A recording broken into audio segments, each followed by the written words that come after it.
Sonic, she's workhorse, so hopefully she'll put in some big carries from the base of the scrum and give us some good go-forward ball. Harry Walbaum is our referee today, incredibly experienced at this level. And it'll be Amelia McDougall, still a teenager, don't forget, who will get this one underway for us once the ball makes its way onto the field. That would help, wouldn't it, if we had a ball to get things underway. Sure. And a quiet floats around NW for the referee. Blows his whistle, and Amelia McDougall gets us underway here in the first Allianz Cup semi-final, taken there by the Chiefs. That was Langford with that initial take, and she was buffeted backwards as Ortiz and Wilkins puts boot to ball already. Taken by Gemma Jo Linkins, dual registration player, been playing for Beckenham in the Championship this season as well as in the Cup. And a first opportunity for Jodie Ownsley to run back into contact, brought down by Wardle. And Bradley, that's going to be something that's going to be really interesting for Exeter today, seeing how they operate with two scrum halves on the field.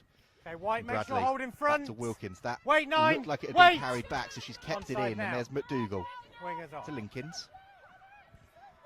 And Linkins steps, cuts, goes and bursts through. Gemma Jo Linkins races clear, and she's up towards the 22, goes herself, looks to get the offload away, but Demi Swan is there.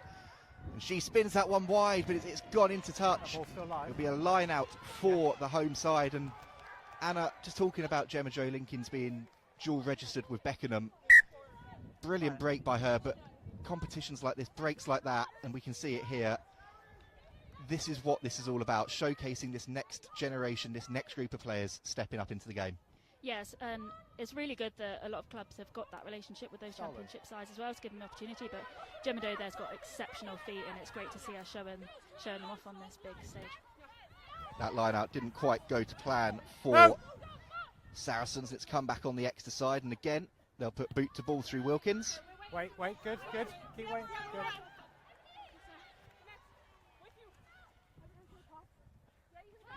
Big shot on Linkins there from Taz Bricknell. Saw what she did with that previous break, and well, she had no interest in letting Linkins break free there. There's Emma Taylor, Canadian international, and a penalty for Saracens. It's a good outcome considering they'll be disappointed with how that first line out went to plan there. And McDougall will line this one up for touch. Anna, you've trained alongside Amelia, you've played alongside Amelia. I think people still forget she is only 18 years old and such a talent as well. Yeah, she really is, and I think as the season's gone on, she's just really come into her own. She's grown in confidence, and I mean, she's always been an exceptionally talented player, but now with that additional confidence, having played in the Prem and Chief, here for Sarri, just go on your mark, I'll bring them up to it meter, just a meter. She's a real asset to the side. Thank you. Line out for Saracens then. First line out didn't quite go to plan. The line out hasn't been functioning as well recently, but that Sonia Green was perfect. And McDougall to May Campbell. Big carry from Campbell. She's been in the England camp this week. McDougall again with the offload to Taylor. Popped up for Gondwy. Sellers now. McKenna, that experience at inside centre. Sellers again to Casolo, out to McDougall, and Gondwy juggles but holds on to it. And keeps going, does Akina Gondwy. Brilliant though from Sarah McKenna, looks for the offload and she's found it, and Tori Sellers tries to get it away, but it's been lost forward at the last, and Exeter breathe a heavy sigh of relief. And Ortiz gets that away, and Poppy Leach there marshalling Ortiz, telling her where she wants to go. And Wilkins will again put boot to ball, but Anna, we've seen the threat of that offloading game from Saracens there. Yeah, we've spoken about it in the week, wanting to be excited when we see space and really taking them on. But another thing we spoke about was patience, and I think that's something we're lacking just a little bit here. Really exciting that we're getting that front foot ball, but just having a little bit of patience, especially in that area of the field. We know that the tries are going to come, we just got to work it out. Line out time for Sarries again, and that one works well. And there's Bryony Cleal to Cara Wardle. She's brought down by Nielsen. There's Campbell again. No, you're throwing it into her. Sellers wants a penalty, but the referee says play on, and Sarries have done well to regroup after that. Bricknell with the shot. Exeter looking for the turnover, but not rolling away. Number 8 with 7 And on it will be a side. penalty for Sarries right in front of the sticks. That's twice that have penalised the tackler. And McDougall then I'm going to keep doing that. is going to put this one straight into the corner, and Sarries will keep that momentum going. Referee there just saying to co-captain Lottie Clapp that Sellers was looking for that as a scrum half. Yeah. Never see a scrum half do that. Anna, would you play to try and get the penalty off of a player at the ruck? Oh, absolutely. You've got to try your luck.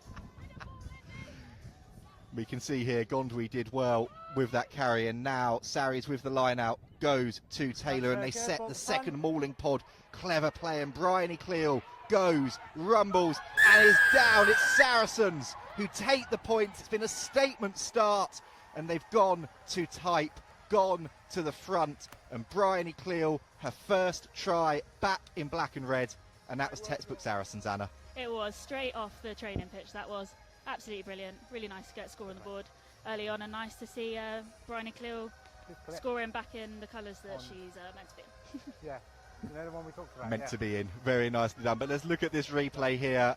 It was such a clever bit of play there from that Sarries pack. You boys good back Just there? changing the point of attack, and you can see here from this angle the drop down into the maul, and that was just motoring. There was no way that was going to be stopped. Okay, and then one walks in, yeah? I'll just make sure we get numbers, we nominate numbers clearer, quicker. IF okay? McDougall then keep working. on kicking duty today for her side. Tough kick for the youngster. It's a great strike, but it just drifts wide of the left upright. So it's 5-0 to Saracens. And you have to say, Anna, looking at the replay again, that's deserved for the start that they've made. Yeah, most definitely. It's really nice to see our lineouts working as they should after some previous games where they haven't gone to plan. So yeah, really good start. Chiefs then get us back underway, and that's taken by Gondwy. Bricknell all over that, looking for the penalty, and she's got it for her side. Instant opportunity for Chiefs to get themselves into the 22 for the first time. Wilkins will put this one into touch, no doubt. Anna, just talking about the line out a bit there, I know it's not exactly your area of expertise, but you're around it all the time during training, during games. How important have the last 4 weeks been? Because it's fair to say it wasn't functioning as Mo Bota would have wanted it before the break. On the edge. Yeah, it's extremely important. It's a real foundation for every single game. If you've got a functioning line out, you can get Sorry, football, too many. Who's dropping? you can play in the right areas of the pitch. So if that's not working as you want it to, then it's really hard to gain momentum. So yeah, it's been a massive point for the forwards to be working on during the weeks. And as you can see, their hard work is paying off. Miller Mills takes that, and Bricknell gets it out, but that's bobbling and bouncing around, and it's not quite worked, and Sinclair tidies it up for her side. Advantage, move, number Another 12. penalty advantage coming, not rolling away, so they're creeping up here for the Chiefs. And there's Hope Rogers. That's what she's been brought into this cup side to do. Make yards for her side. Nortees to Wilkins, and Bradley to Ownsley. Linkins clings on for dear life. There's just enough. Back we go. Sarries do well to affect the turnover, but no advantage coming. We'll come back for that penalty. Anna, Hope Rogers in. It's her first cup appearance of the season, but we've already seen there the go forward she can give her side. Yeah, absolutely. She's got so much experience, and she's a real threat for that exercise. So yeah, we're going to have to make sure that we stop her at source, but that's easier said than done. She's extremely powerful and experienced player. So interestingly for the Chiefs, playing the knockout rugby tag early, looking for the penalty, and Robin Wilkins pointed to the uprights.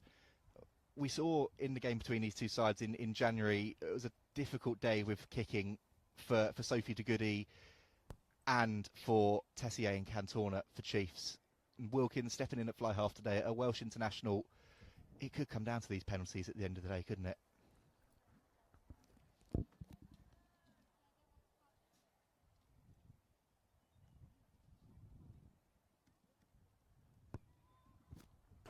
She lines it up, but it's clattered off the post, but it's come back into the hands of Ebony Jeffries. And Exeter still on the attack. And there's Van der Velden to Wilkins, and there's a big, hard line from Sophie Langford.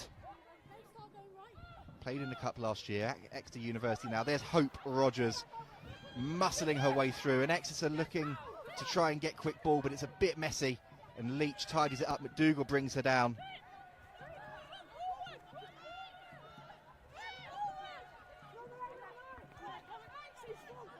And let's see now what the Chiefs can do.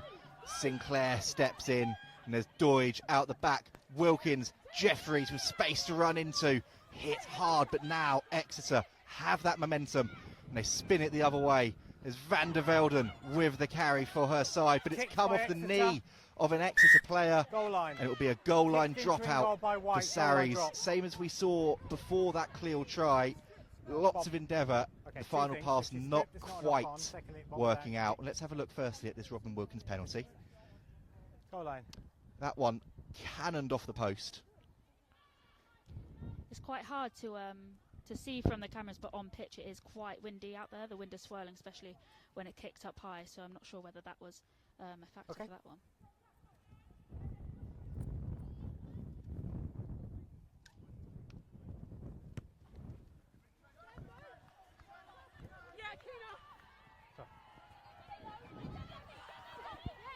McDougall then clears that one long, but Exeter come back again. Rogers to Jeffries, and it's gone forwards. Rogers tidies up. Sensible to play on, but the referee has seen it. We'll bring it back. I think I'm right in saying this is going to be our first scrum of the game. 11 minutes in. There's been a lot of play for both teams so far. It's been all Sarries, then Exeter have come back. It's what you'd want from a cup semi-final so far, Anna. Both teams throwing caution to the wind. Nice and slow, please, yeah, patience. absolutely. But you can also tell, I think there's a few jitters out there, it being semi-final rugby. Everyone knows what's at stake, so hopefully the nerves will have settled a little bit now, and those final passes for both teams will be able to stick, and then we'll get some more line breaks, tries, etc. on board. 8 in, please, thank you. Crouch. Bind. Sit. Let's see what happens at the scrum then.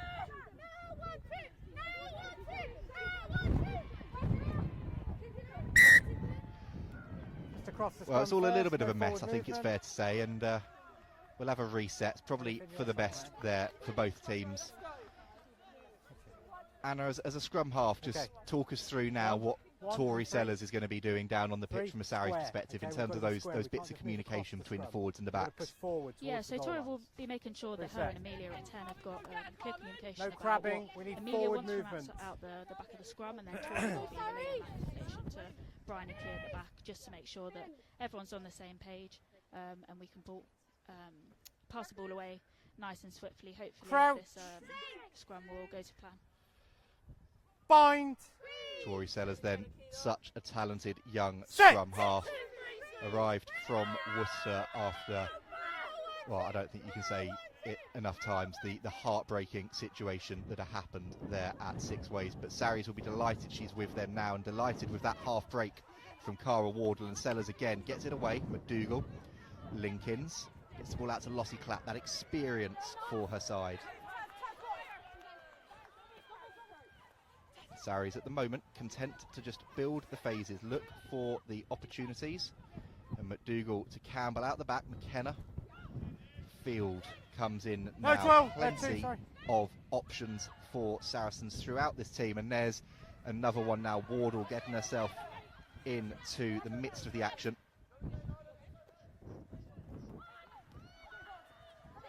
Sellers again looks for it, wants it, gets it upfield. And that's lovely again from Campbell, but it goes the wrong way as far as she and her teammates are concerned. Offside. And it'll be a penalty for Exeter, offside, but there'll be a stoppage in play here with a Chiefs player down as well, and in need of some treatment. Make sure she's okay. anything around the head and the neck area. Got to be so careful. Yes, let's do water. We haven't really had a stoppage, so we can do that now. It's hot. Have we got a video ref today? And whilst we've got this break in play and we can see the Sarries bench and the Sarries crowd on the pitch, these moments, Anna, they're difficult for any team. They're difficult for a coach like Susie Appleby to look on and see her player down. For you as players, when you've got these moments of time off after what Sarries have just gone through, a big defensive set, how important are they to regroup? Yeah, really important. You have to make sure that you use these moments to really regroup. Obviously, it's not nice to see a player down, whether it's on your team or the other, but you have to make sure that you really utilise these opportunities when you've got everyone together, really regroup, talk about what's going well, what we need to do for the next phase, and catch your breath on a hot day. Also, get some water on, get some hydration. Okay, water off, please, sorry, thank you. And get ready for the next set. Well, it's good to see everyone back on their feet, and we're ready to get back underway here. And Wilkins then sends that one just outside the 22. All right, mate, on the edge. Okay. And Exeter then will look to set a driving maul, see what they can do with this one.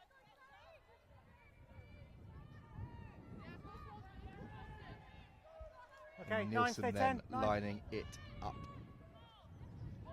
Former England international, as we said, now an Ireland international, and that's gone to Poppy Leach. And Bricknell straight off the top there, and goes Langford, hit hard by Casolo. Campbell affects the turnover, gets the turnover. Sarries celebrate, and that's just what they needed. Exeter were building up a rate of knots there, but Anna, we can see the break. It was well executed by the Chiefs, and Langford, a small centre, yes, but plays for Exeter University, certainly packs a punch, but so did Sharifa Casolo with that tackle. Yeah, definitely. Two powerhouses there going at it, and really good to see May get on that ball. Like you said, like Exeter will build a momentum in those phases. They're extremely dangerous down that area of the park, so to be able to stop them at source is extremely effective and important for us.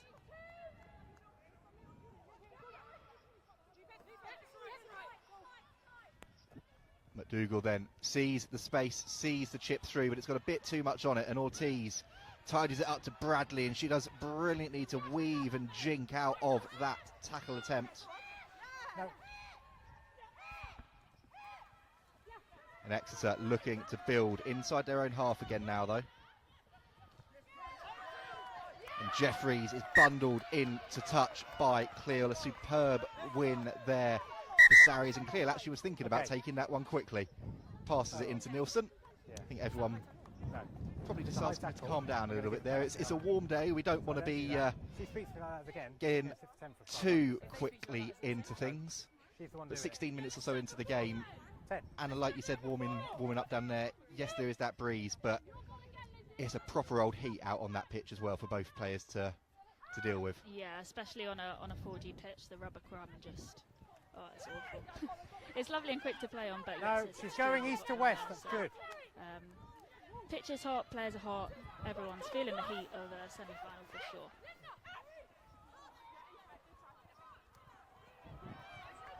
Sarries then building again. Leach does well to roll away, and there's Field hit hard by Rogers.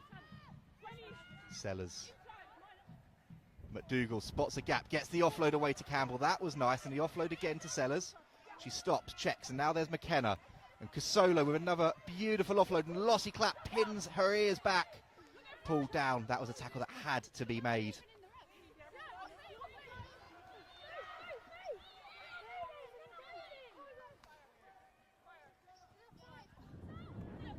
And here come Saracens again through Gondwy.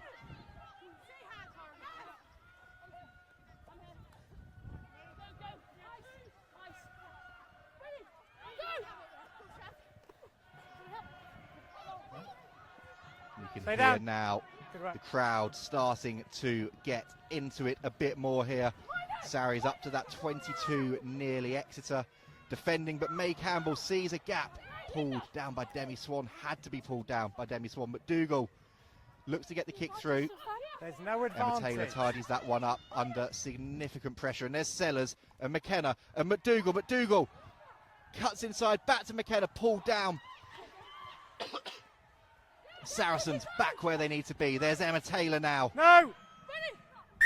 It's popped out on the Exeter side. Hands got it. in the ruck and a penalty for Sarries. Bryony Cleal puts the ball down. I think she might want to have a rumble herself here, but that interplay from Sarries as McDougall just has a debate about putting this one into the corner has been brilliant so far, Anna. Yeah, it has, and like I was saying earlier about patience, really showed it there. Exeter's defence is very good, and they were stopping his source, but we just kept sticking to our principles, sticking to how we wanted to play, and found a way to get up the pitch and get this penalty. So now we've got a really good opportunity here. See what happens here. Emma Taylor takes it. They look to set it again. It doesn't quite work. It's a bit of a mess. But those are the things that Bryony Cleal loves. And Bryony Cleal loves scoring as well. Individual effort, making the most out of nothing. The line out didn't work. Bryony Cleal didn't mind. She didn't even have a chance to turn and look forward, Anna. She just kept running backwards and managed to get down. I've never seen someone score a try running backwards. It was absolutely exceptional. Fair play to Bryony Cleal. It's her first appearance back in North London for Sarries, and you can see here it didn't work out, but then after that, I don't quite know how she ended up in that situation. Jeffries did well to stop her originally, but then she just kept going and going and going and got it down. And all you can say there is fair play. That's not how that should have worked by any stretch of the imagination. But Bryony Cleal making the most out of it quite brilliantly. If there's anyone that's going to make it work, it's Bryony Cleal. That's one for the highlight reel. That is definitely one for the highlight reel. Yeah. And somewhere, the England game is about 35 minutes in. I wonder if Poppy Cleal, watching her international teammates today, has got one eye on her phone and is smiling to herself, seeing her sister do that here in North London.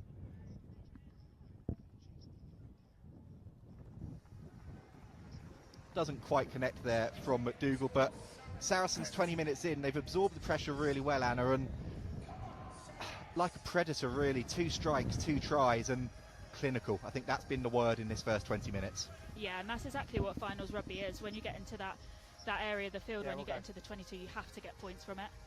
It's really essential in finals rugby. So yeah, really, really good from Sarries that they've able to get into that 22 and come away with points. Second try then for Bryony Cleal. Dead. And that one is going to go all the way dead into the in goal from Chiefs. Not what they would have wanted. We'll come back for a scrum for Saracens. And at the moment, Anna, it's that thing, isn't it, on a rugby pitch of you've just conceded a try. You want to put your opposition back down in a difficult position, but you just compound it with a simple error. Yeah, it's unfortunate for Exeter. You can see what they're trying to do, like you say, putting us back under pressure, putting us far away as possible from our try line. But yeah, the wind out there is quite swirly. I don't know whether they've got it behind their backs also in this half. But yeah, hopefully they'll be able to put in a good scrum like they did last time against us, put us under a little bit of pressure and build momentum. Crouch! Let's see what happens at this scrum then. It's been an interesting battle at scrum time for both teams so far. Sit! Stay square, you two, stay square. I've just seen somebody say, I think Poppy Cleal is a top number 8, but Bryony Cleal is taking a bit of a claim herself there as well in his opening minute. She's not doing a bad impression of her sister, is she? Not sure how Poppy. Advantage is over. Those two will be trouble when they are back in tandem on a rugby pitch. But at the moment, there is trouble for Exeter because they've lost the ball forward again. They were threatening there. The scrum hadn't quite gone the way Saracens would have wanted. And Exeter came through there well, but the pass just going forward, drifting forward, and Exeter, well, they seem to have had a bit of an upward momentum in the scrum so far, and a chance now for them to try and reassert themselves again here. Okay, let's go.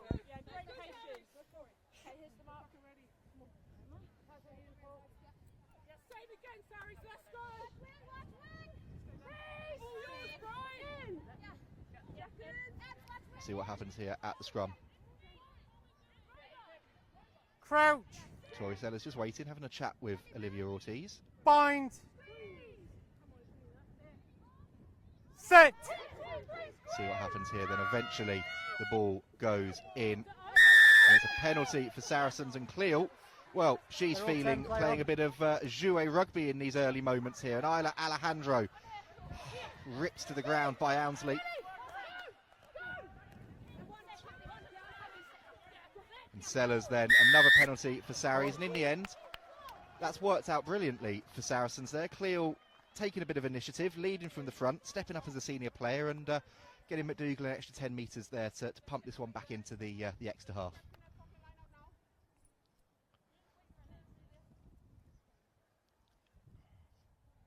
Young fly half then. Superb nudge. Brooke Bradley looked to try and jump up for that one, try and grab that one for her side. But Saris are back where they want to be again. Anna, as a scrum half, as any player on the pitch, when your fly half puts you in a position like that, you really want to reward them. Yeah, of course. Really nice hit from Amelia, like you say, putting us in the areas of the Saris, pitch that's we one, stop! So that we can get towards winners. And Saracens then Legal. looking to drive again. They've got a bit further to go this time than they did the last couple. And Exeter have done really well to make a mess of that and secure the turnover. That's a big win for the Chiefs. They've not had much go their way in this opening 24-25 minutes of the contest. But that was just what they needed. And they have responded well. Let's have a look at the replay here. Anna, just talk us through this. There's just no way that was coming out. Yeah, Exeter defended this really well. So as you can see, just now Saracens start to peel off. But those Exeter players, once they're bounded, as long as they don't change their bide, they're more than legal to stay there. So yes, they did exactly that and ruined, what is undoubtedly one of our strongest plays. So yes, very good from Exeter. Managed to stop us getting any momentum down this area of the field, and now they've got a scrum where they can look to show their dominance again.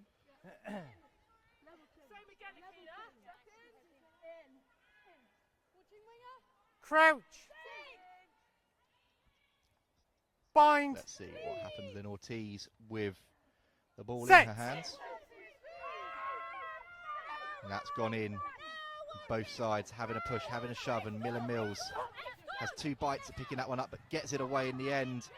Ends up pushing her own player to the ground, and there's a penalty for not rolling away. Cleo making an absolute menace of herself so far. Sophie Langford didn't take too kindly to that one, but the reason that Miller Mills fell over her own player was that there was a Saris player where they shouldn't have been.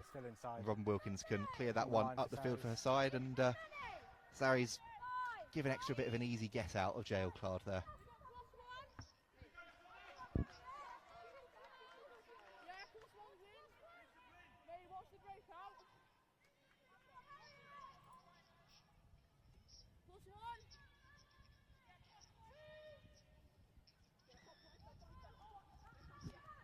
That one from Nielsen sails over the top, and Field gets her hands on it.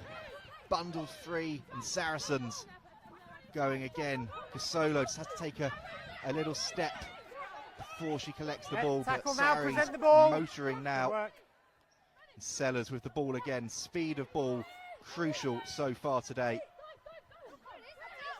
And again, Sellers tidies it up. Gondwy, we highlighted her with Chloe Broom in the warm-up, what she brings to this side. Sellers again, McDougall, McKenna looks to keep it in.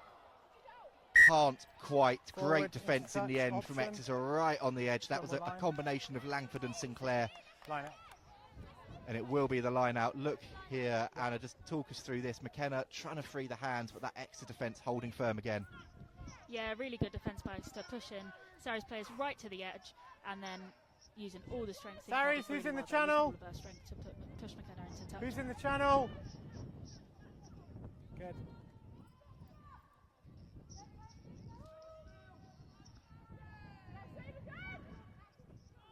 That one is taken well by Leach for her side, and they'll look to set them all.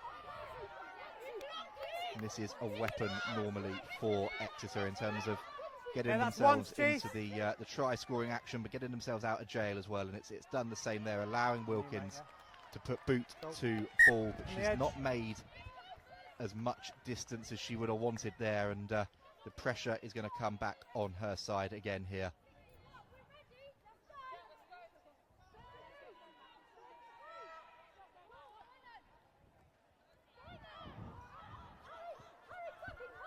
Let's see what happens here then. It's been tidied up. There's McDougall.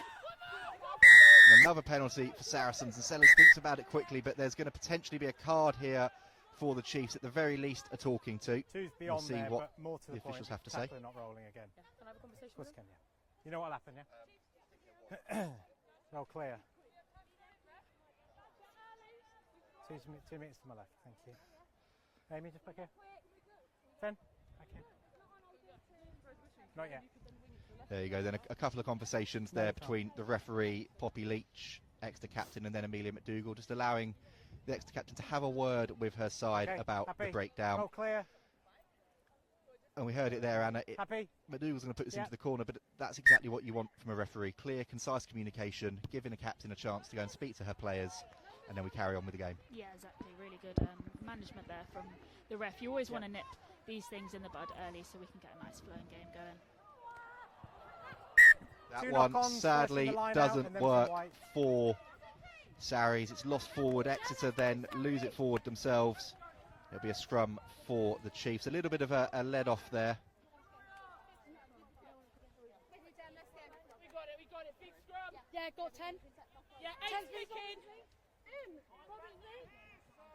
Yeah, watching 8. Yeah, you got 8. Sorry, you got blind, mate. We'll have a look here. Then you can hear those key messages on the pitch from both sets of players. Bind. But Exeter are in the proverbial coffin corner at the moment. They need to get themselves out of here quickly. And Miller Mills sees space, but she's pulled to the ground by Bryony Cleal. And Exeter have to come again, try and create the space here for Wilkins to get boot to ball. It's a small in-goal area here. And that's stayed in, but she's done very well to get that distance on that one, has Wilkins. But here comes Alejandro again, head down into the 22. Advantage. Another penalty advantage. Sellers to Gondwy. It's not as clean as they would have wanted it to be, but it's you've got advantage, Sarries.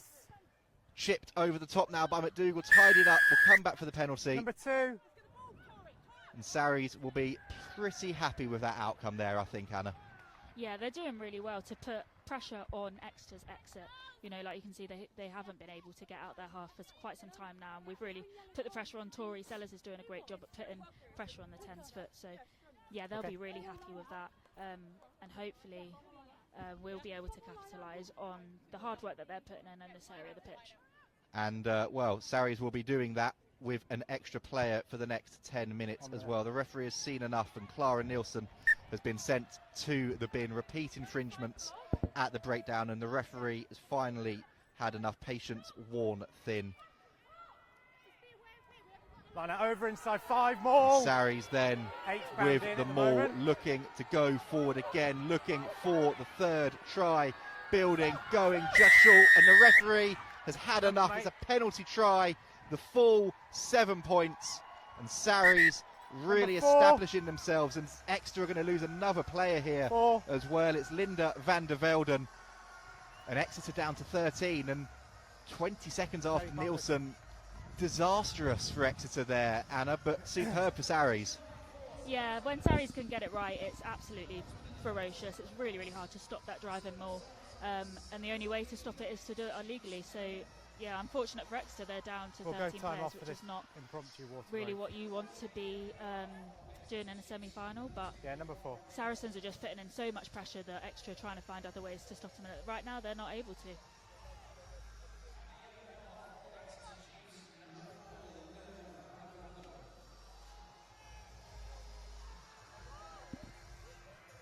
Exeter in a huddle now. They really need now to keep together as a unit. Anna, this is a difficult period. I think that's fair to say. I think that might even be perhaps underselling it to all of you watching at home. But this is the period when you're down to 13, you're without a hooker, you're without a second row. you've just got to try and play yourself into the right Time back areas on. of the field. Yeah, exactly that. They're going to have to be a little bit more conservative, change their game plan slightly, just to make sure they keep hold of the ball, they play in the right areas of the pitch, and they don't allow Saracens to get into the area of the pitch where they're most dominant and, Good work, and get points from it. So McDougall thinks she's seen space again on the cross field. That's for Alejandro to chase, and well, she's done well to get a hand to it, but in the end, just won by the touchline. It'll be a line out for the Chiefs, but Exeter are going to have to try and keep it tight and composed. For Saracens, yes, they can play that really entertaining style, but perhaps it's better to keep it tight at the moment with the visitors down to 13. And, well, interestingly here, We're just checking. it's going to be Taz Bricknell that throws in for the side, not bringing on a hooker yet. Okay, just hold the throw, JP. But this is going to be a big test for the flanker as well, to try and get this one in, with Bryony Cleal just receiving some running repairs as well. Okay, yeah, good so to Taz go. is previously a scrum half, so she's got great hands. Play So two, Bryony. we'll see whether this is another string she can add to her bow. Well, let's have a look. You know what? Yeah. It's not bad. That was pretty good from Taz Pretty good. Bricknell. It goes straight through the bread basket, and Populic couldn't hold on to it, but a solid line-out throw from Bricknell, but it's come back on the Sarries side. And Sellers, quick ball to McDougall and McKenna, and she spins it wide, and there's Linkins, not said her name in a while, but an exciting young player at fullback, and she still keeps going. Deceptively strong Gemma Jo Linkins. And Sarries free the ball up, and May Campbell is going now, and May Campbell, it's a foot race, being chased back, pulled down in the 22. And a penalty advantage again for Sarries, and oh dear, are Exeter going to go down to 12 players here? Killed the ball, number 1 goes to the bin. They are, it's Demi Swan killing the ball, and Exeter down to 12 players here without a prop, a hooker, and a second row. This is turning out to be a nightmare for the visitors so far. Okay, time off then, just make sure.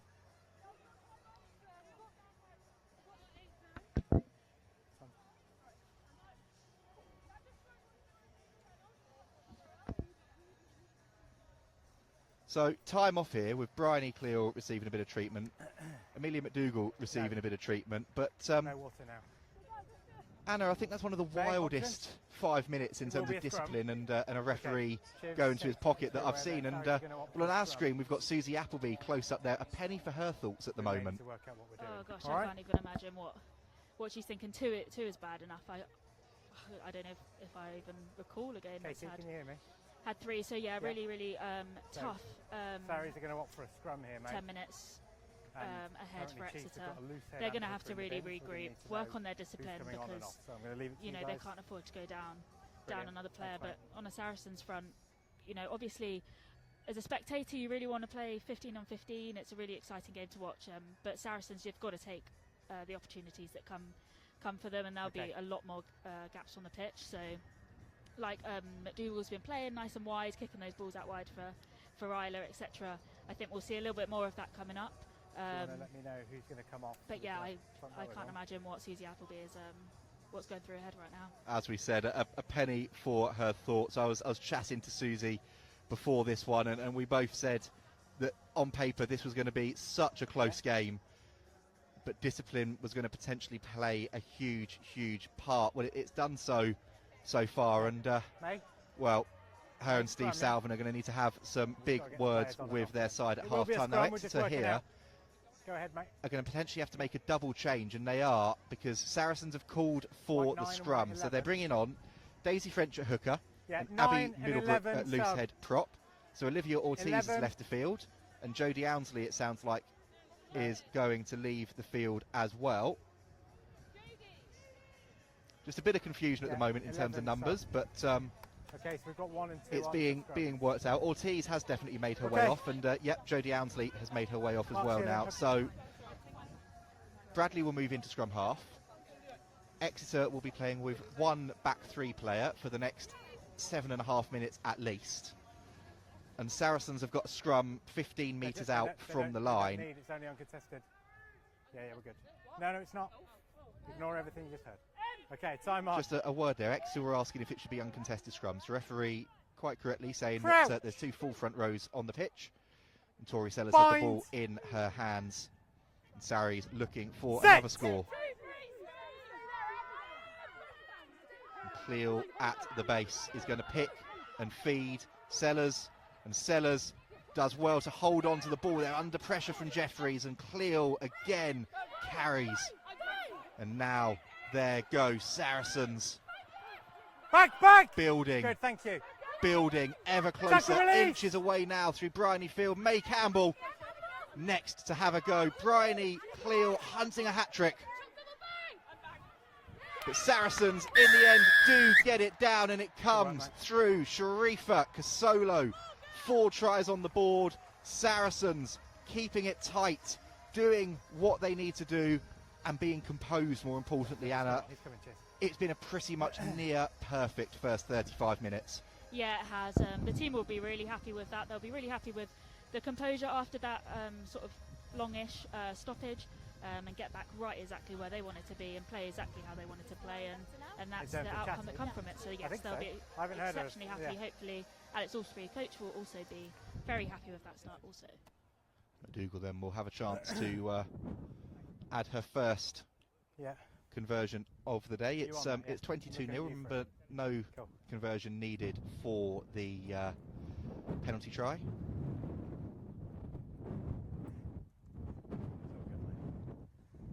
She lines this one up. She's going to be under pressure, McDougall, but she gets that away under, well, incredible pressure there from the Exeter Chiefs on rushing player, and it's 24-0 to Saracens. Exeter, 12 players on the pitch. And Anna, these next 5 minutes now, for you, imagine you were out there in Tori's position, would you keep trying to play, or would you be going a bit more direct with the limited players for Exeter? I think we continue to play how we want to play. We want to play through them, we want to play direct, and then when the opportunity comes, you go out wide. I think what's going to be the difference here is we need to outwork them. You know, they're 3 players down. We've got a full 15. We need to work our absolute socks off to make sure that we're doing everything that they're not able to do. They're working twice as hard, especially in the heat. So sticking to what we want to do, and I think the opportunities will come.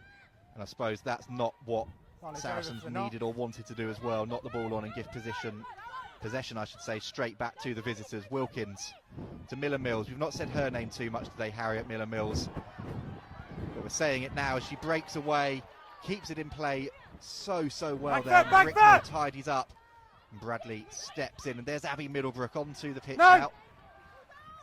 Bradley again looking for the space. Cleo looking for the tackle. Langford back on the ball. May Campbell getting her hands on the ball, and it's another penalty for Saracens, and it's May Campbell again. It gets said so often that May Campbell is like a back row player playing in the front row. We're getting to see all of those back row attributes today, and she has been an absolute menace over the ball.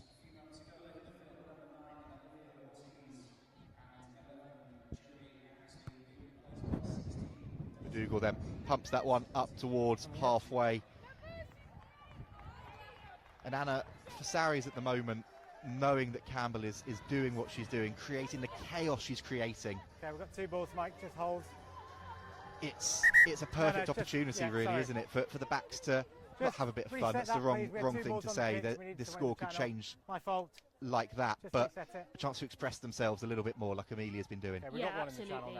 May getting a hands on ball like that just puts us in the right areas of the pitch, and when you're up the field from halfway sort of onwards, it gives you that bit more confidence as backs to really go for it and express yourselves, as opposed to being on your try line. So yeah, May Campbell's absolute menace, like you say, and puts us in a really good opportunity.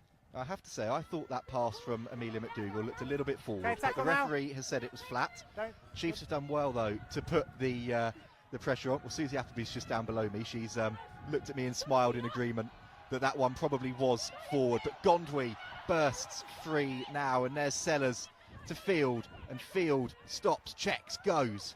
And Green is there for her side, and Sellers gets it away to Campbell on this side. Campbell deciding to step in at first receiver now, and there's Clapp to Taylor, and Taylor to Alejandro, and Alejandro, that tackle had to be made by Doidge, and it was brilliantly by the outside centre. All of that experience of fullback there coming in for her. And there's Gondwy. Sarries coming again. building again, and McKenna fizzes it. Advantage, knock on. Knock-on advantage on the intercept attempt there, but Casolo tidies up for Saracens. And footing lost a little bit there, but Field was looking for it. Sinclair gets the turnover, but nothing coming. We'll come back for that knock-on advantage. And Anna, we've seen again there that it's the threat of Sarries around that short side, isn't it? Picking off those inside passes and just bursting free at the moment. Yeah, we're definitely trying new brilliant. things, trying to see where those edges are, especially with Exeter having to work additionally hard at the moment. That inside defender dropping off a little bit, so there's opportunities there, and opportunities around the ruck also, like McKenna was trying to exploit there. Scrum then for Saracens, with the half ending in about a minute or so's time. 24-0 on the scoreboard. And a scrum for Saracens against the full Chiefs pack. They've made those changes, but that ball comes out, and there goes McDougall, and McDougall steps, goes Amelia McDougall. Superb from the young fly off, and she gets it away to McKenna, links it into Field, and Field only knows route one. And she's pulled down eventually by Middlebrook, and Sellers to Bryony Cleo, hunting the hat-trick. Laid off to Campbell, and Campbell goes again. She's got the appetite for a try this afternoon. Sellers now, quick ball, Solo goes again, and Saracens inches away. Gondwy over, try. Saracens have 5 before the break, and it's route one again, but it's brute power and brute strength, Anna. Yeah, that was absolutely amazing. Really good vision as well from Akina. That is probably one of the easiest tries she's ever going to score. That gap just opened up, but that came from all the work that was done before, the relentless, going in the same hole, direct, really fast ruck speed, and Exeter just will find it really hard to get back on side, and that's exactly what happened there. Great score from Akina. Well, I will put this one out there. When Akina Gondwy scored her first try for Saracens away at Sale, I think I accidentally gave the try on social media to May Campbell. So I gave her the apologies there. She called me out for it, justifiably so. But we're giving her the praise and the credit that she deserves now for a superb try for her side. And McDougall will line this one up with the clock in the red. Dots it over, and that is 31-0 to Saracens. Anna, I don't think many people would have seen that half coming. Talk us through that. That's I don't quite know where to start. No, agreed. I don't think any of the players on the pitch would have expected that. Obviously, we have confidence in our abilities, but we know how relentless and ruthless and experienced the Exeter side is. So it'll be really disappointing for them that they haven't put in the performance that they are more than capable of.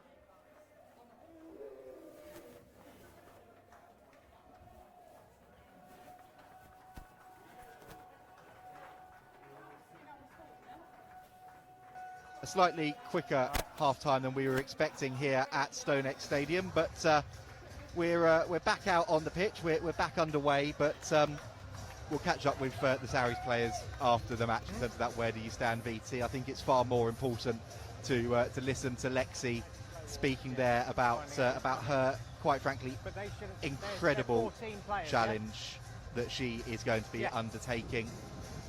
And she said there, all of the main places you need to head to go and donate, and please do. An incredible cause, an incredible person, and well, the Chiefs have got 1,400 kilometres is a ridiculous amount to do, and doing it as a relay as well, stopping off with all of the clubs.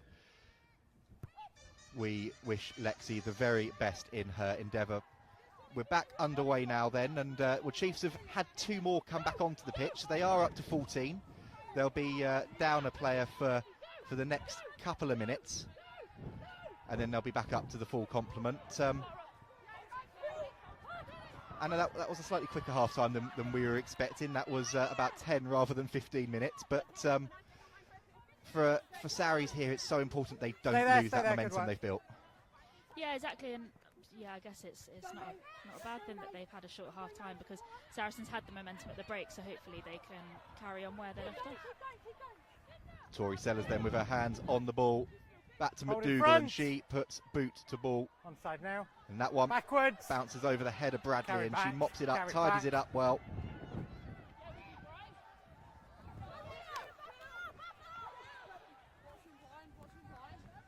And Exeter then looking to carry hard here. Van der Velden back on to No! the pitch. There's Entry. a penalty for the Didn't Chiefs, come all the a way back side round. entry from Saracens there.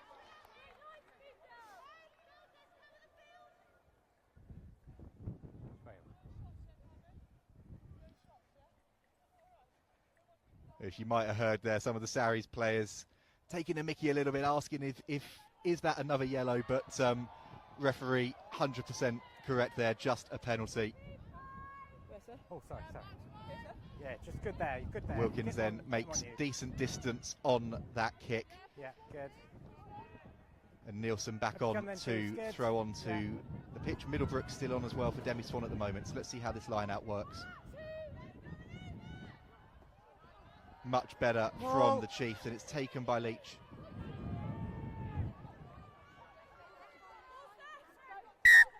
But it's not coming out of there, and it will be a scrum for Saracens.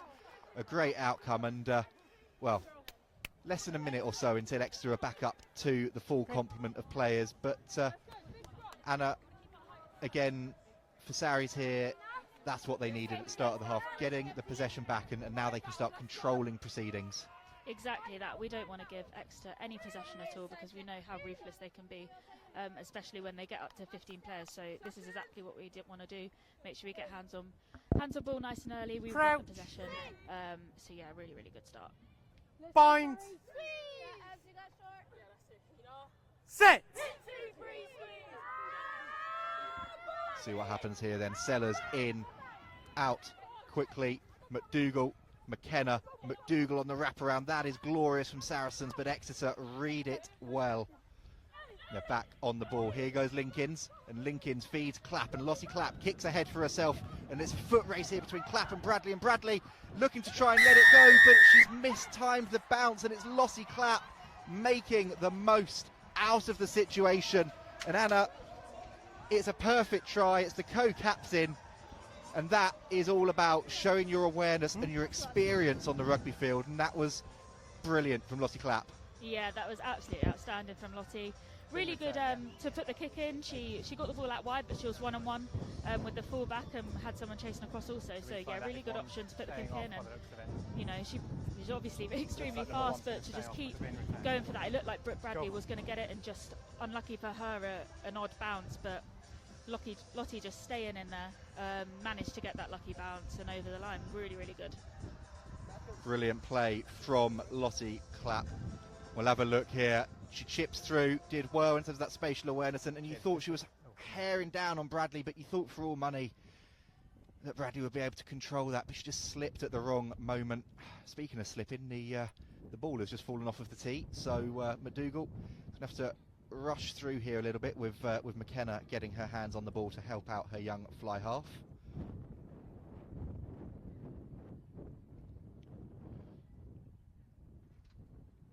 Lines this one up. Really clean strike, but it falls just short of the upright. It's 36-0 here at StoneX Stadium, and a dream start for Saracens at the start of this second half. Back up to 15. You are back up to 15, yeah. Yellow Now, card, the referee confirming there that Chiefs are back up when you're to ready. the full complement, back up to 15 players. And they've also got a sub that they are readying below us, but not yet. Back underway first. Taken by Cleo.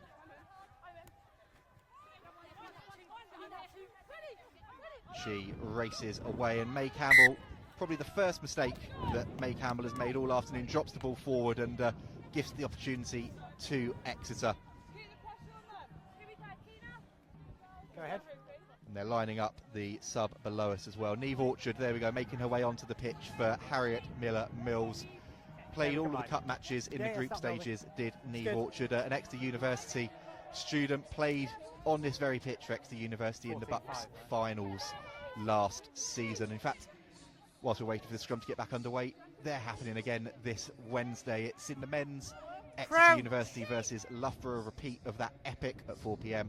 and Loughborough University against Hartpury University at 7 p.m. So if you fancy seeing a bit of the very best of university rugby, then make sure you head over to saracens.com and grab your tickets for those two games. They're going to be brilliant games. This has been a brilliant game here too, though, and Orchard gets the ball away to Wilkins and Doidge, and Ownsley with the first chance to pin her ears back. Jodie Ownsley keeps the ball in field, and it's tidied up by Bradley. Ortiz. Orchard again looking to make an impact. Carries hard. Van der Velden there with the carry into Tremeling. She's been solid today, Carmen Tremeling. And Leach to Middlebrook, who stayed on the pitch. So that change now for Demi Swan is permanent, but it's been, well, initially turned over by Bryony Field, but then not rolling away against Carmen Tremeling, it looked like there. So Chiefs, if the opportunity here, 5 metres out, ready to tap and go through Middlebrook. And they do go, but she is hit hard by Campbell there. And there's Hope Rogers carrying hard for her side now. Advantage. Another penalty advantage coming. Advantage again. And another penalty advantage again. Sarries have got to be careful here. Use the line, Sarries. What happened in the first half to Chiefs doesn't happen to them, but they have conceded the try. It's Hope Rogers who's gone over for the visitors, and their first score of the afternoon. That's what she's been brought into this side to do. And Anna, Chiefs needed to hit back quickly at the start of this half. They conceded that clap try, but that gives them something to work with and build on now as well. Yeah, absolutely. Obviously a very tough first half for them. So from their perspective, absolutely brilliant. Got on the board within the first 10 minutes of this half, and they'll try and build the momentum from that. But similar to how Sarries play, really strong forward pack, busting around the corner, and then those gaps open up. Saracens have got to be careful that they don't give away too many penalties around that area, because we don't want any yellow cards, because we can see how damaging that can be. But for Exeter, brilliant to get on the scoreboard, and they'll try and keep the momentum from that.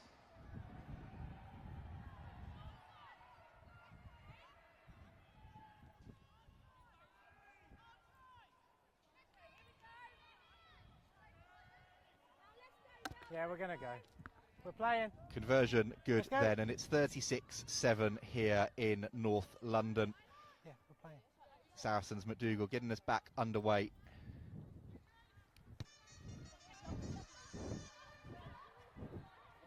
And that nearly comes down in the hands of Lottie Clapp, but it's tidied up by Exeter.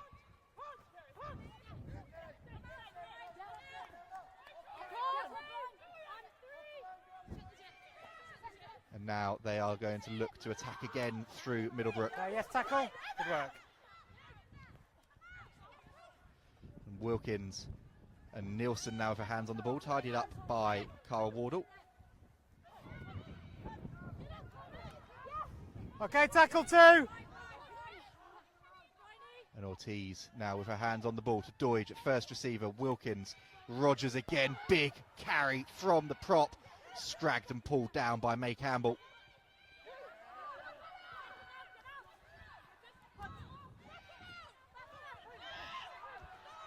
And now Rogers bursts free again, and suddenly Exeter springing to life for the first time really this afternoon. Yes, off sidelines. Panic stations, not quite, but Exeter are coming into this game more now. This is what we expected to see, and that offload is glorious. And there goes Ownsley to Nielsen. And Nielsen still goes through, gets the ball away to Ownsley. And Lincoln's fighting, but Jodie Ownsley wins that race, wins that fight, and she's 5 metres away now. And a penalty, and it's going to be a card for Saracens as well. May Campbell going into the bin, and Sarries now will be down to 14 for the next 10 minutes. Anna, there's a long way to go for Chiefs here, but they're springing back into life. Yeah, we knew that, you know, if you give momentum to a side like Chiefs, they are going to come back, and that's exactly what they've done. They've got that try on the scoreboard in the first 10 minutes, and yeah, they've just built on the momentum. Really great break through the middle to start off, as we can see here, and then off of that, just offload, breaking Saracens' defence up is a really, really nice play from Exeter.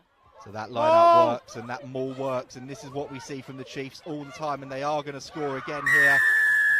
Down 2 tries in as many minutes for the Chiefs.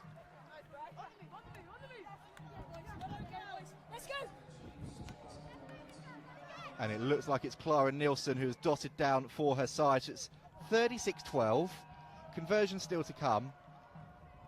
And have you ever watched a game of rugby quite like this at the moment? Because it seems to be sort of, I don't quite know. Exeter had nothing in the first half. Sarries, other than that clap drive, had very little in this.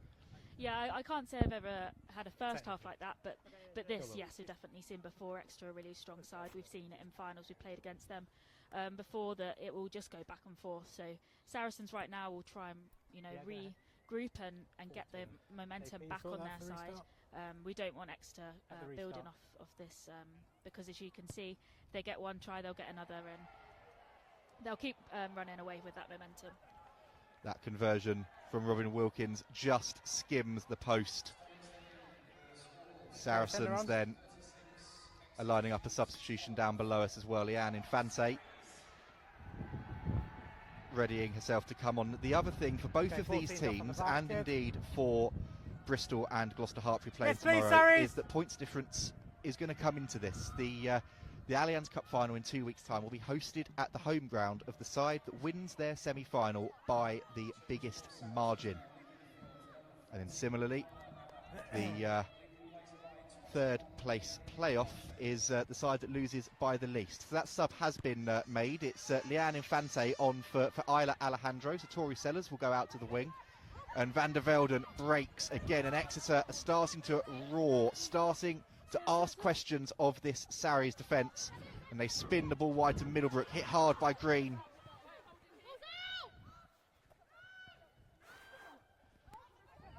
Van der Velden again bursts free, and there's Sinclair, and this game suddenly bursting free into life. Brooke Bradley, that tackle had to be made, and another penalty advantage not rolling away. And Exeter, well, we talk about momentum shifts in rugby. I don't think I've seen anything quite like what we've seen in the last 5 minutes, but the Chiefs building again, and they're right back towards that Saracens 22, and a big defensive set needed here, Anna. Yeah, you can see the energy is really lifted in the Exeter Chiefs side. They've got a real energy about them now, so Saracens are just going to have to find a way to try and sap that energy, suck it in, and regain momentum. Yeah, watching the split off the ball, they've got the 9 in the So that line out goes to Leach, and they look to set the maul again. And now look to get it driving, look to get it going with May Campbell off the field as well. But that one has been lost forward. It'll be a Saracens scrum. Casolo, Green clapping there. That was the momentum shift that Saracens needed. But the scrum is going to be an altogether tougher affair here. Got a little bit of a stoppage in play at the moment with Hope Rogers doing up her shoelace, and we love interacting with all of you during these live streams, seeing what you're making of the game. We love seeing what players are making of it as well. Poppy Clear obviously is watching along on her phone. Knew it, absolute classic, summing up the second try for her sister. And I know that there are a fair few of the Chiefs girls watching along for this one as well, including USA international Gabby Cantona. I will make an apology. One of the best kickers in the league. Only missed one, I was told, on WhatsApp at halftime in that match here in January. One of the very best kickers there is in the women's game. Robin Wilkins has been doing a good job for her side today, though, off the tee as well. But we'll be back underway now with a scrum for Saracens. Infante has stepped in to that 9 jersey. Sellers has gone out to the wing. See what happens here. Bind. Set. Free kick for Saracens. That's what they will have wanted. And I suppose the discussion here: do they tap? Do they play? Do they kick? A little bit of a conversation going on. The scrum is called again. Probably the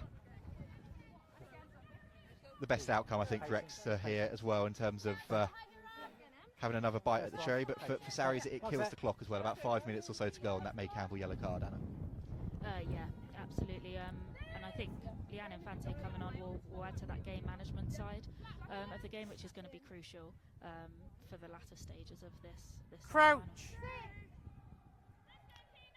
Infante, there's Fine. so much experience. Chloe Broom and I were looking at that intercept she scored here in January in the build-up to this one. She's been doing it in training as well, Chloe said. And that's a bit of a mess, and it's a penalty against the head for Exeter. Collapse the scrum. Collapsing the scrum on the far side, and the Devonians are coming back into this one now. 25 minutes to go, 24 points in it, and Wilkins will put this one towards the 22. In fact, better than that, a good nudge from the Welsh international, still about 20 metres or so out from the line. And there was a collapsing on the near side, we were told. And Exeter now have this line out again, and same as Saracens in the first half. I don't think it's going to take a rocket scientist to work out what they're going to want to try and do, with Nick Friday onto the pitch as well. And there is the maul call from the referee.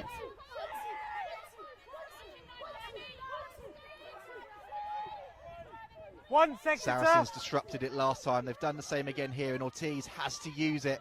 And there we go again. Wilkins and Sinclair weaving, getting the handoff in as well with Ailey Sinclair. And Exeter come back the other way now. Friday getting herself in there. Ortiz looking for it. Saracens looking for it, but it's another penalty not rolling away.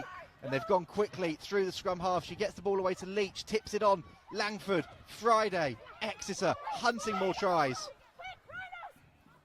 Sinclair in. Tackled hard. The pass was there, but Exeter are still where they need to be, and the referee having a much closer look.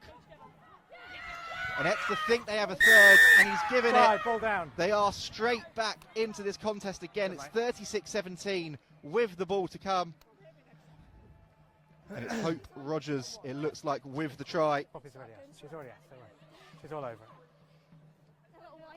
it.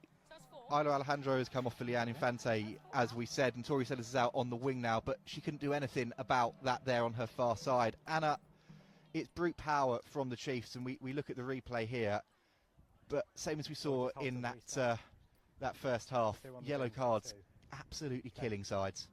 Yeah, definitely.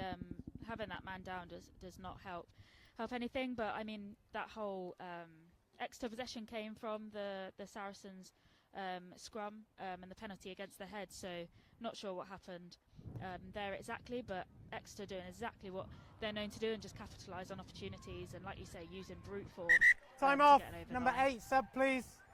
So it's 36-17. Wilkins hit the post again, and a sub for Sarries. Grace Moore making her way on to the field. And we'll wait to see who is coming off. It's Bryony Cleal making her way off. Her day is done. An impressive day from Bryony Cleal. Sarries need to try and get some momentum back here, and they need to try and do it fast, Anna. Yeah, they do. I think it will all start with this restart. Lottie Clapp's been great getting under the ball, so we'll see whether she can get under that there. Yeah, and putting great pressure on him. It has come back to the Chiefs now. Penalty or more? And a knock-on scene. The referee asks, does it need to be a deliberate knock-on? 21. And, well, there's going to be a yellow card here for Leanne Infante. No arms tackle.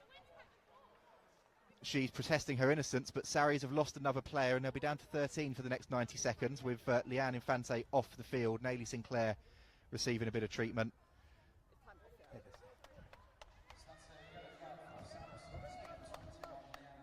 The good news for Sarries is they're about to go back up to 14 players. The bad news is they are going to be without Infante for the next 10 minutes or so. And whilst Sinclair's down receiving a bit of treatment, it's not quite gone Sarries' way this start of the second half. Let's look at that. Was the yellow card offence there.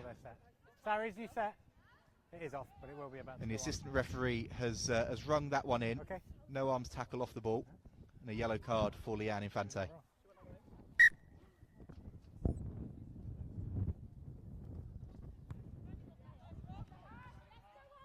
Where are we, mate? On the line? Line, Sarries. Wilkins then takes the side up to halfway.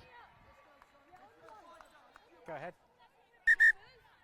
And we've now had 5 yellow cards in this fixture. HIA, please. And there is going to be an HIA called by the referee as well. Ailey Sinclair going off for that test. And they'll need to ready a player. It's Danielle Priest who's going to come on. Another young gun who has played in this cup competition before. Happy.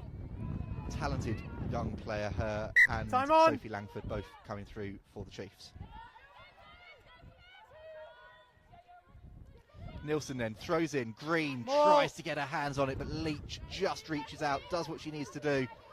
And Chiefs now look to maul, look to motor. And set this up. Nilsson still has her hands on it, and it's another penalty advantage coming. Ortiz. And the ball comes out the back, and there's space here now suddenly for Exeter. That had to go, but they've got the offload away, and Wilkins to Ownsley now, and she's dropped it forward, but will come back for the penalty. May Campbell nearly back onto the field for her side, but she's going to be coming on to a sticky situation here. It was a side entry into the maul, the call there from the referee.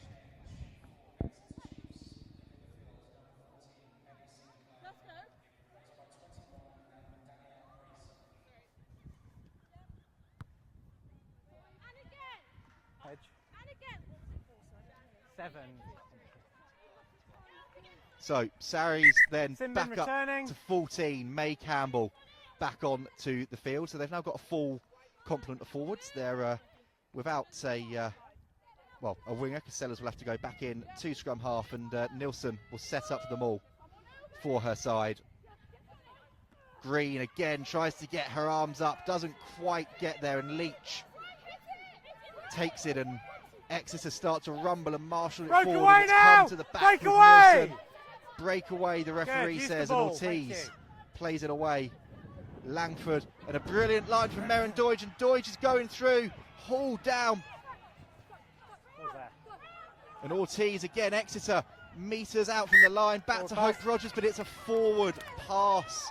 It didn't need to go. Exeter, you can see the disappointment in their faces. They had Saracens on the ropes there, and but this scrum suddenly becomes crucial. Yeah, absolutely. Saracens have to win this scrum and get themselves out of this area of the pitch. If Exeter get the ball back, they're more than likely to score another try. Mark's there. Here we go, Carmen. Here we go, Tina. Let's fucking go. I think it affected the setup. I think the maul was good. Into the final quarter of this game then. And it's a game that has pretty much been exclusively been played in, well, looking at your screen now, that 22 that they're in right now. It was all Saracens in the first half. It's all Exeter in the second half. Set! And let's see what happens here. The last scrum went against the head, a penalty for the Chiefs. Grace Moore controlling that one, looking for the penalty, and she secured it there. Great work at the base from the Ireland International. Great work from, well, Gondwy, Field, Tremelling in that front row. McDougall's got to make sure this one makes it to touch, but providing she does, that's just the escape Saracens needed. Yeah, and Akina with a lovely, great big grin on her face there, really happy with that scrum. Number 10.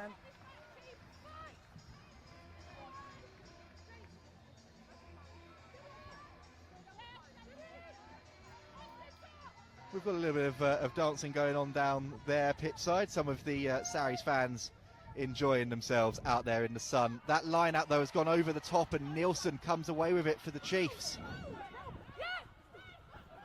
Friday picks up Middlebrook. That one didn't quite go to plan for Wilkins, and she gets it to Ownsley. Such a threat, Jodie Ownsley, and she's looking for the space. Bursting free, tackled, gets back to her feet, making those meters. And Ortiz again now, Rogers. Sarries need to hold on, need to defend here. Big tackle from Grace Moore. But this is all Exeter, this is rampant from Exeter, and there's Orchard. And that one doesn't quite convert and link up, but Priest has got it now and steps inside. Still 5 minutes to go on Infante's yellow card, and there's Van der Velden. Clear step back. Ortiz keeping things moving. That was a big shot from Casolo and Moore. And Ortiz to Wilkins, and they're looking to spin this one wide. And it's been lost forward there by Hope Rogers.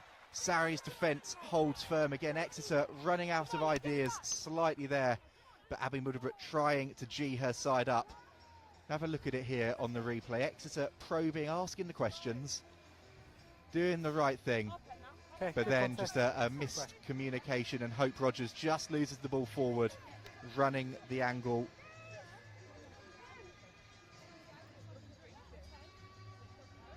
And it will be a scrum then for Sarries.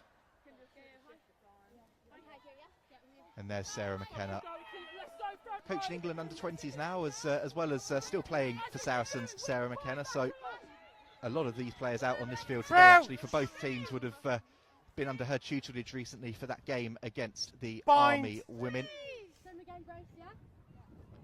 One of those players that's seen it, done it all, played pretty much every position there is to play as well, Sarah McKenna. A great scrum from Sarries, but it will just be a reset to start with. Straight across. And Anna, whilst we're waiting for the reset, someone like Sarah McKenna being in this cup team is invaluable, but as I said there with England under-20s, she's bringing through that next generation of players as well. And that's what this cup competition's about, but in terms of having experienced, legendary status players like that doing it is so much more special. Stay square like and you over say, the she's mark. got a wealth of experience behind her, but she's an exceptional coach, and she's got a real knack for delivering that coaching and especially with young players and talking them through how they can improve themselves. So yeah, she's invaluable to have around the squad. And obviously, like, she's an exceptional player and shows that on the pitch as well. Set! Quarter of an hour to go in this one, 3 minutes to go on the card. Sellers at the back of the scrum. That's going to have to come out because it's developed into a bit of a mess, and Grace Moore does pick and go, and there's Sellers, checks, goes the other way, tidied up, and well, the pressure is on here for Saracens. May Campbell, keep moving, tacklers, thank you. Tidies that one up, gets Sellers back into position, but that's an absolute mess being made there by Chiefs, and McDougall puts boot to ball, but only as far as Bradley, and back come Exeter. Priest now onto the field, tackled hard. May Campbell looks to get her hands in there, gets the turnover. May Campbell, I think that's a third or fourth today. And Grace Moore now to McKenna, and McKenna is just happy to boot that one down the field, put the pressure on Wilkins, who has to kick that one back. Good. Tidied up then by McDougall again. And we're Sarries, into that kick tennis element of the game. That's bouncing. Bouncing, where's it going to bounce? Is it going to go too far? Bradley, it may well have, but she's picked it up and she's running it back. Puts boot to ball again herself, and that wind is really picking up, and in these conditions, that's a good nudge from Bradley, but taken back, said the referee, and not as far as they thought it would go. Touched by 15, be a line out. carried back, and then straight out. So there you go, you can hear from the referee, it was carried back, and then it was kicked straight out. So it will be a Saracens line out in the 22 rather than on the 10-metre line. So a good win in the end from that kick battle for Saracens, and time off here with Sonia Green down, just receiving a little bit of attention. Sonia Green, 66 minutes into what could be her final home fixture for Saracens.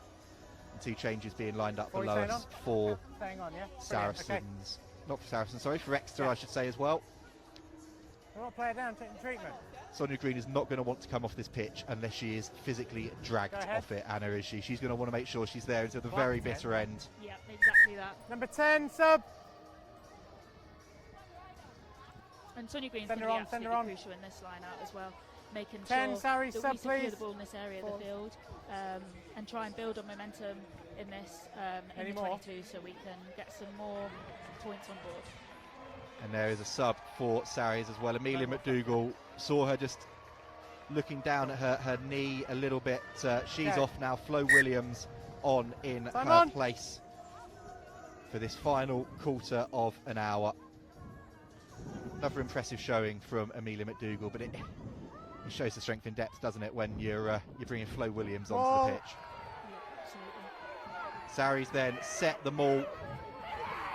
They're going to want to get this one going forward. Middlebrook there trying to pull people out of it.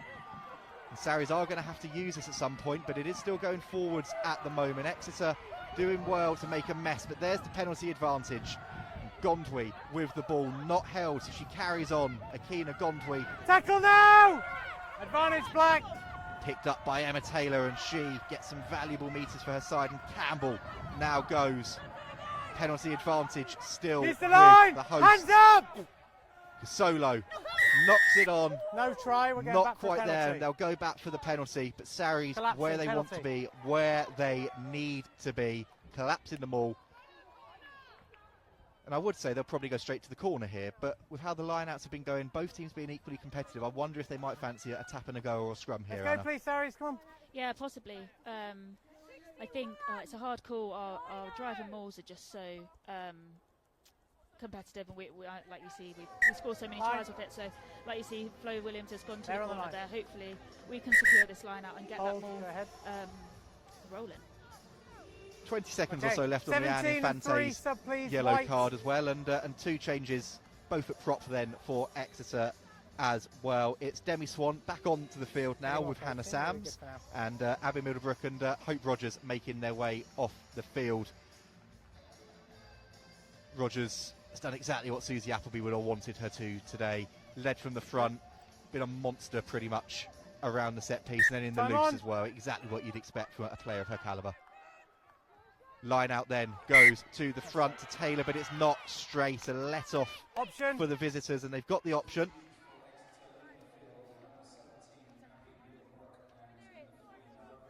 We're just waiting for the decision, and Chiefs have opted for the line out.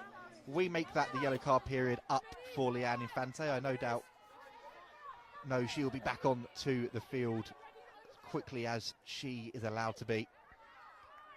And Exeter then, Sarries numbers. I think it's quite obvious what they want to do here. They want to set a maul, try and draw a penalty, and then allow themselves to escape and attack. That's the first part done. They've set that maul nicely. Driving forward, Saracens just need to be sensible, not give away any penalties, and force Chiefs to kick this or play out. At the moment, though, Exeter have got exactly what they needed and wanted, which is a penalty out of that driving maul, and they can now throw caution to the wind. That one's chipped over the top, and it's come back eventually into the hands of Sharifa Kasolo, but changing bind the call against Akina Gondwi. You can hear Linda van der Velden trying to G her side up, roar them through here at the end. And they will look to take this one up towards halfway, which they do with a very nice nudge there. And Infante back on to the field for her side as well, with just over 10 minutes or so of this game to go. And there's another substitution being lined up below us for Exeter Chiefs as well. Harriet Bond will be making her way on shortly, but Exeter for the moment setting that maul again. Up to halfway now. Still the same maul, says the referee, but that's once. Now they have to use it. And they look to build, look to grow and come through. They're up to the 10-metre line now, and another try will make things really interesting in this final 10 minutes. There's Ownsley on the ball into Wardle. And eventually Lottie Clapp gets her to ground, but that took a lot of doing there against Jodie Ownsley. Great to see her back out on the rugby field. And there's Wilkins to Orchard. She's looked tidy since she's come on, Neve Orchard. And another penalty. Leading on the ruck, you're offside. May Campbell Leading then. on the ruck, she's offside. Offside, playing the 9. And Exeter have a chance to go back towards the 22 now and close the gap again, which could have big ramifications for both teams, not just in terms of the game today, but also in terms of the venues for both teams, for both games next week, be it the final or the third place playoff. Anna, as we've seen Wilkins put that one into touch, Sarries now need to just be sensible with what they're doing. We've said it all half, but be sensible, be controlled. They know what Exeter want to do with that maul. So they just need to try and stop it at source and not let those penalties creep into the game.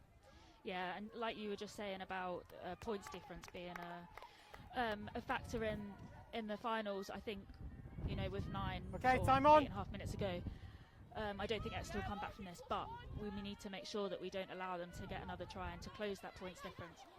Backwards. Well, that line out went over the top, but it was tidied up by Exeter at the back, and it went backwards, so we play on. Bradley is now at scrum half. It's Ortiz who's made her way off for Harriet Bond, another Exeter University student, for this final 10 minutes. And Bradley then injecting some pace. Another penalty advantage coming. And another card potentially as well. Let's see what the referee says.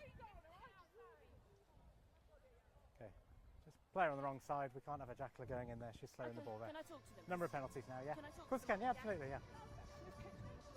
So Lossie Clapp then doing the same as was done in the first half by Poppy Leach, just asking if she can have a chat with her team. Referee saying, of course she can.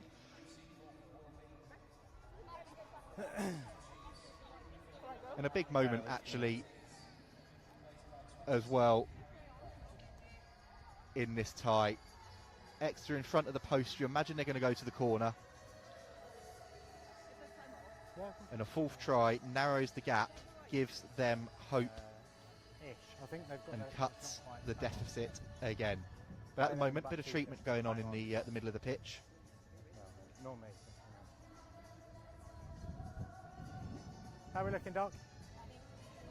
Referee just asking the doctor how things are looking with the injured player. Sounds like interchange. Alex Austerbury on the screen in front of us.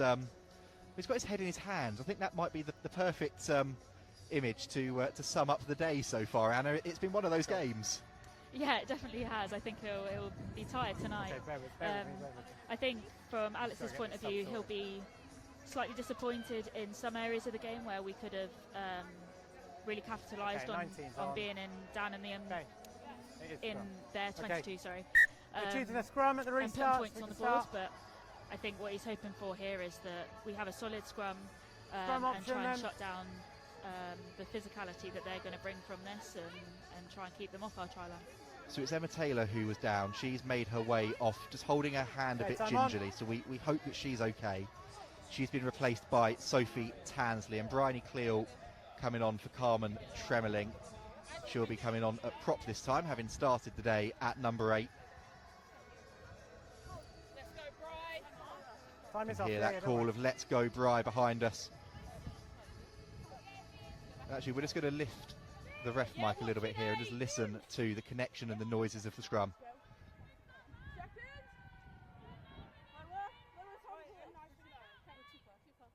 Okay, reset. No, that's your own fault. Here we go. Form up. You lot said you were too far. Well, you can hear Infante and Cleo just having a little tete-a-tete and a bit of a conversation with that Exeter front row. Crouch. And eventually they get the reset where they want it to Bind. be. And there's Brooke Bradley then. Set. And the ball in quickly. That looks like Exeter are going to get a penalty advantage out of that, and they do. And there's Orchard, and they spin it to the left, and McKenna looks to wrap up Doidge, and Doidge pulled down by Infante, and eventually McKenna again, second bite of the cherry. Cross the No scrum. advantage coming, and we'll come back for that penalty. Cross the scrum.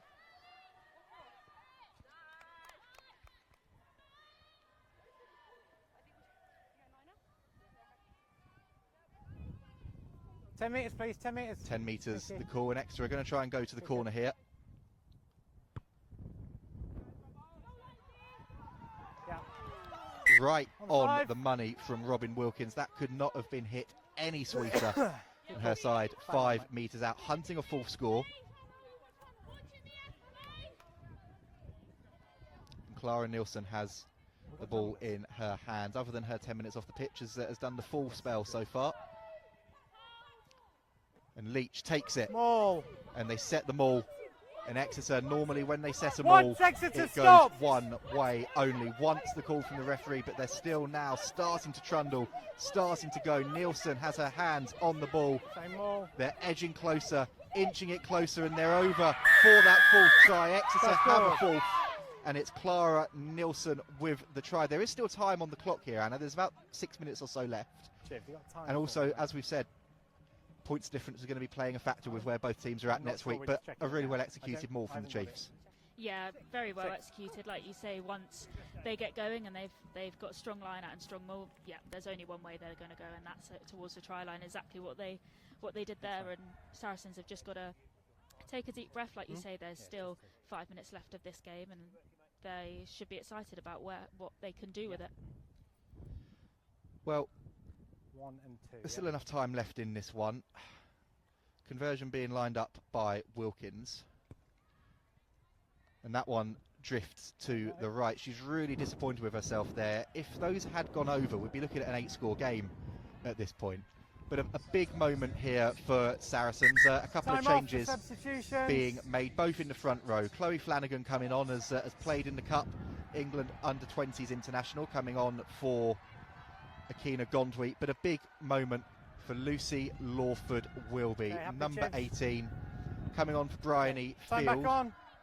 And that is her debut for the team. That's what this Cup competition is all about, seeing people come through, make their debut, make their mark, and we're back underway with a long, booming kick-off.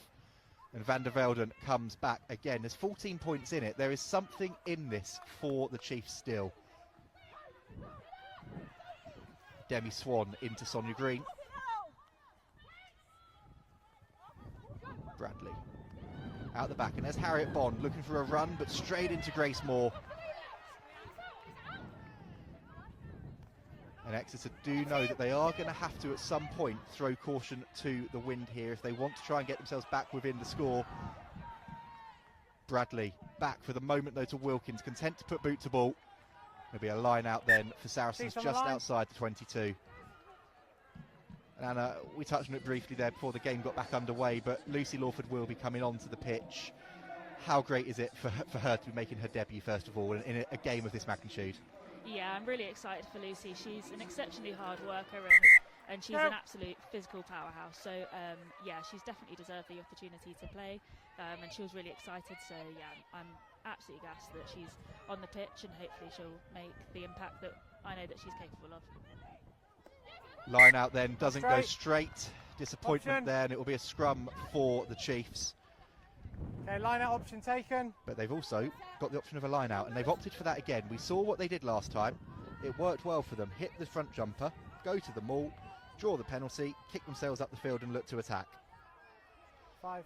Now, Anna, we're closing in on full times, about 2.5 minutes left in what has quite frankly been a bizarre game of rugby in terms of the momentum swings. I need a player of the match from you, but first of all, give it a bit of a big boost for us. Talk about the players that have impressed you today, and then who you're going to name as your player of the match. Right, let me have a think. One, Chiefs. I think impact players. I think Sharifa Kasolo's been absolutely immense in terms of defence. She's an absolute powerhouse, putting shots on people. I think Grace Moore as well, since she's come on, has put great pressure on players.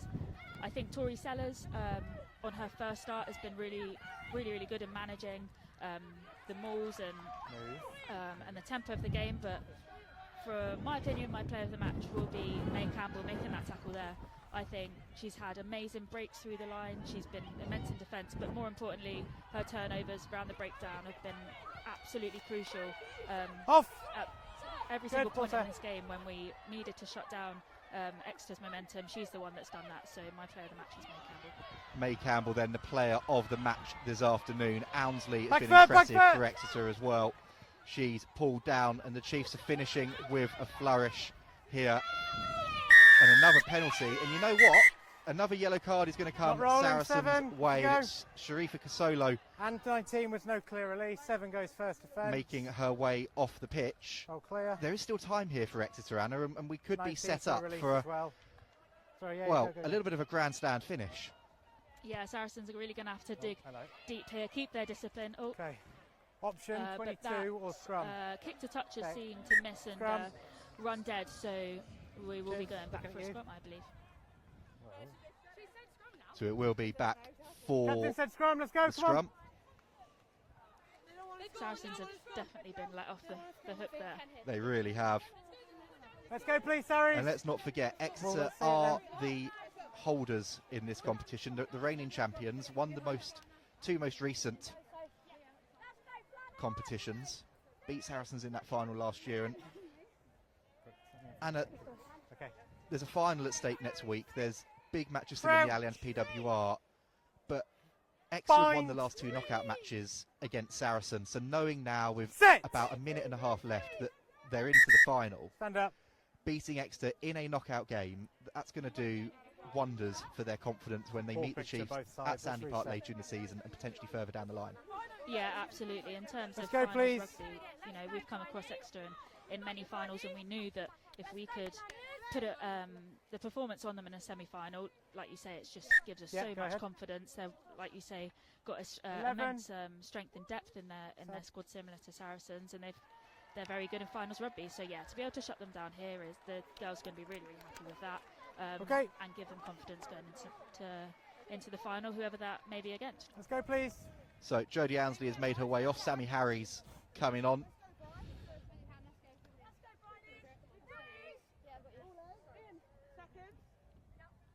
And let's see what happens here then at the scrum. Our time is up. The stadium clock has got about 10 seconds or so left on it. Set! And that's gone straight down. It's a penalty against the head again for Exeter. They know they may not make this final, but they are also playing to try and guarantee themselves home advantage for a third place playoff. Okay, obviously that's the gong, Chivs. 30 seconds. The referee then saying that that's the gong. He's got 30 seconds or so left, so this will be the final action of the game.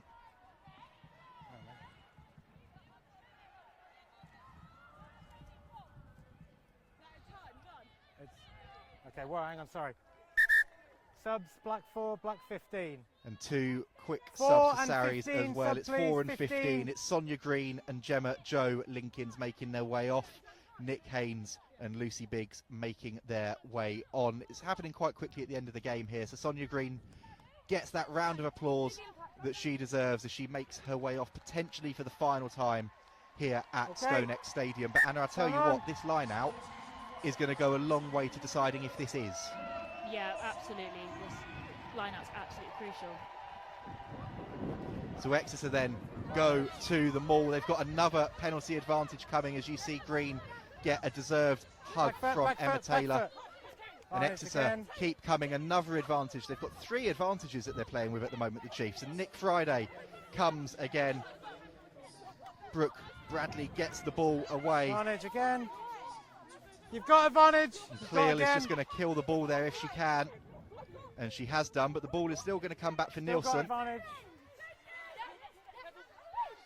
Sarries are going to win, but how much is it going to be by, and how will that affect where the final is next week? No advantage coming. We'll come back, and there's another yellow card. And, well, number 3, Carmen Tremling, is off the pitch. So I'm assuming that it's Bryony Cleal that is going off. Penalty there.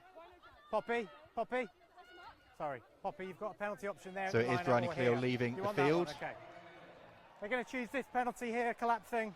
So 2 options for collapsing, number 8, 10 metres. The Chiefs, and they're going to go into the corner 5 metres out. I make that 7 yellow cards, Anna. We're pretty much going same amount of tries as we've had yellow cards in this game. It's been an interesting one, but let's see if the Chiefs can finish with a final flourish. Back in January, they scored to get themselves a try bonus point in the last play of the game. Now they're looking to impact where the finals are next week, and they've done that with a late try.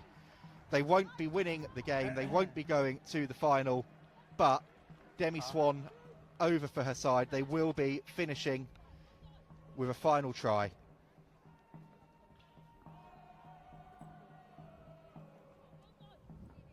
Anna, we can look at the maul. It was another brilliant maul from the Chiefs. It's their 5th try of the afternoon.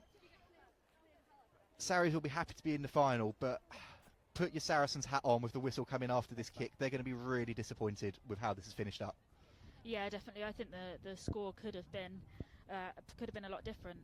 But you have to give credit to Exeter. They're a quality side, and their driving maul is exceptional. And you know, looking at that again, it's very hard to stop. So you have to give credit where credit's due, and they definitely came back after that first half. But yes, definitely from a Saracens perspective, be slightly disappointed. But yeah, you've got to be happy as well. They've made it to finals. It's exactly what we wanted from this game, is to beat Exeter, and that's what they've done. And that's what they have done. So it's finished 36-29, 7 points in.